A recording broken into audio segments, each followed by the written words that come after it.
Hello, I'm Ramon, and welcome to All Scale RC. Yeah, you heard it correct. I changed the name of the channel. I thought All Scale RC was a little bit more fitting to what I want to do. I mean, I deal with RCs of all size, shape, kinds, boats, planes, anything. So, decided to change the name of the channel. All right, so just to catch you guys up, last time I had this car out, I broke the rear suspension arm. This is my AK787 with the dual motor conversion. Now, when you do a dual motor conversion, you're adding a lot of weight to this thing. So I'm wondering if the extra power and the extra weight, assisted in breaking that rear upper suspension arm. So I did some looking in the manual, and I couldn't really tell how this rear came apart. So I figured it out. It's not as bad as it looks. At first, when I looked at this, I was like, oh no, I'm gonna have to take this whole rear end off. And I started messing around with it, and that's not the case. So I'm gonna show you the way I'm going to change this arm. It's pretty easy. It looks a lot worse than it is, but it's pretty easy. You can get it off without taking apart the whole rear end. All right, so I'm going to move the GoPro over here so we can get a close-up. And we're going to pop out this arm real quick and put a new one in. Here's the new ones. You get a pack of 2. And it is part number R10019. Okay, hopefully this is a good angle and it captures what I'm doing. We have to remove the top brace. For starters, I am not removing the 8 screws from the top. I am removing these side screws. There's 2 in the front, 2 in the back. We're going to remove those. It's easier.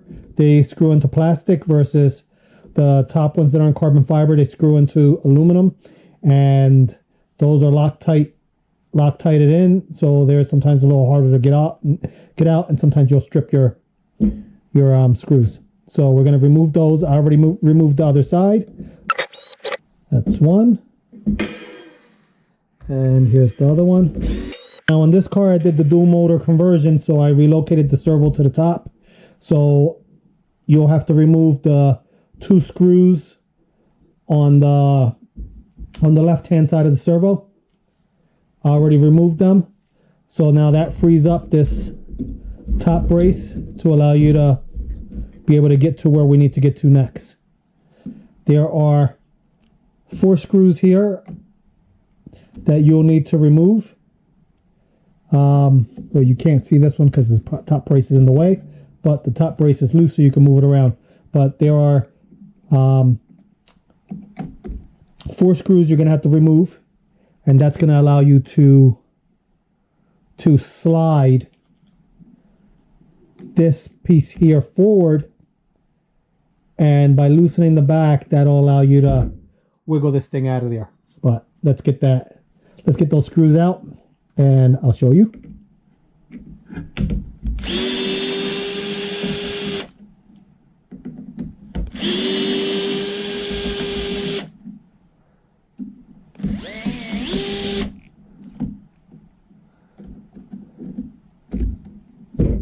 And be careful when you do this, because I noticed when I did this earlier,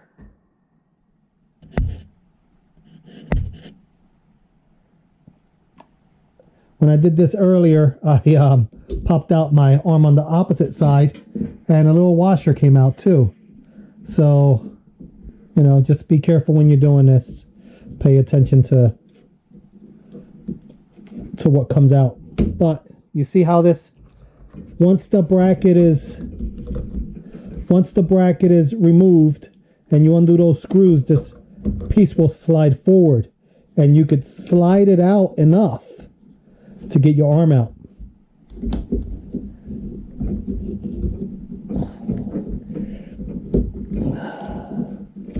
So here you go. Here's the busted arm. Come on. There you go. Just the busted arm. You see where it broke. The way it snapped there, I'm almost wondering if it was torqued too hard from the factory and it was already stressed. Also pay attention to the way it comes out, because if you notice, it is shaped differently. It's got more of a curve in the back side and more of a V on the front side. So pay attention how it comes out. Okay guys, so be careful, because on the opposite side, on the rear of the suspension arm, this little washer goes on the pin. When I slid the front one out, the back one came undone too, and this little washer fell out. I referenced the manual. It goes on the back side. So I put one in. This is a spare. It comes with your new arms. So don't lose it. Probably need it.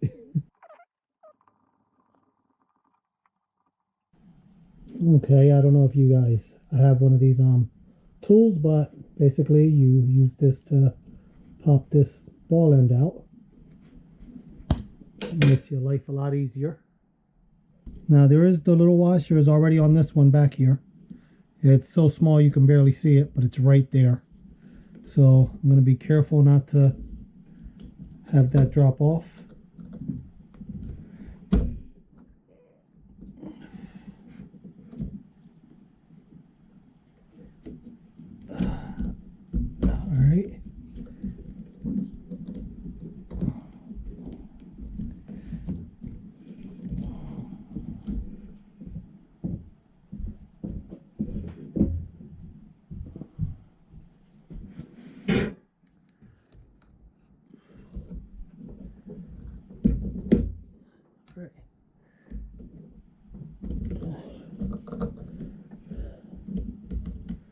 It's in. Not too bad. Now, arms in. Don't forget your drive shaft. You're a dog bone. You don't want to do all this and then realize you forgot to put your dog bone in. The screw that this was in was the first hole, which would be the closest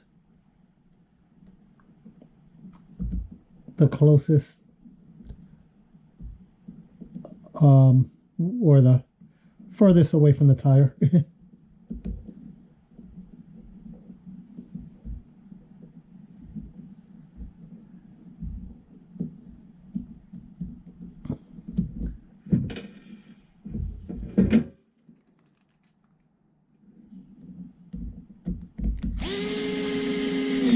All right, so now it's just putting all the screws back on. And that really wasn't bad. I was actually kind of bummed out. I thought I was gonna have to take this whole thing apart. So I'm kind of excited that I did not have to disassemble that whole rear. I mean, pretty much I haven't even driven the car. I built the car, took it out, and turned around, and it was snapped. Didn't hit anything. It was just snapped. So I don't know how it happened. I don't know if it's the torque from the car or what. But things happen. But it sure does suck. Okay, I went ahead and I made sure that both turnbuckles, the distance is the same between them. I mean, that's all I can do pretty much to try to make sure that it's as close as possible. All right, so that was the upper suspension arm replacement. It was pretty easy. The tools I used were a 2.5 millimeter and a 2 millimeter. Those were the only tools I needed. Hopefully this helps, because when I looked at this thing, I was completely bummed out. I thought I had to take the whole rear apart, and you really don't. You can actually finagle it in there. so it's not a big deal. Here's the broken suspension arm. Perhaps these should be have larger turnbuckles, maybe 8th scale turnbuckles, and a little bit more plastic, especially being that we're adding all this extra weight to these, making them dual motors. That's an extra battery, an extra motor, and an extra ESC. So that's a lot of weight in this car. So these probably need to be stronger. Aside from that, my previous video of this car, I had redid some wiring. I did a master ESC and a slave ESC, so I did the wiring for that. And I also reincorporated the boost wire. The boost wire for this, I don't think it does anything for top speed. I think what it does, it actually increases the punch, so you get a little bit more juice off the line. I haven't tried this yet. Since last time I had a cogging issue, I reset the mesh. The mesh was a little tight, so I made it a little looser. I'm hoping that between resetting the mesh and adding the boost wire back in, setting one of the ESCs as a slave and one as a master, and possibly using higher C batteries will mitigate that cogging issue. But the car's back together. Right now it's nighttime and it's cold out here on the East Coast, so this thing wouldn't get any traction anyway. So I have to wait for a nice day to run it. But next time we have a nice day, I'm going to try to take it back out, see what this car will do. I'm sure it's pretty damn quick. Next video, I actually have to fix the front arm in my Asuga, and I got a Kagama, which I will be doing a comparison video with. I think the Asuga's front arm was probably damaged from when I crashed into my wife the one time, and I didn't realize it because it just snapped last time I took it out. But yeah, that's coming up next, and I have a ton of other videos to make. But thank you guys for watching, and hopefully this was helpful. Please like and subscribe. Thank you.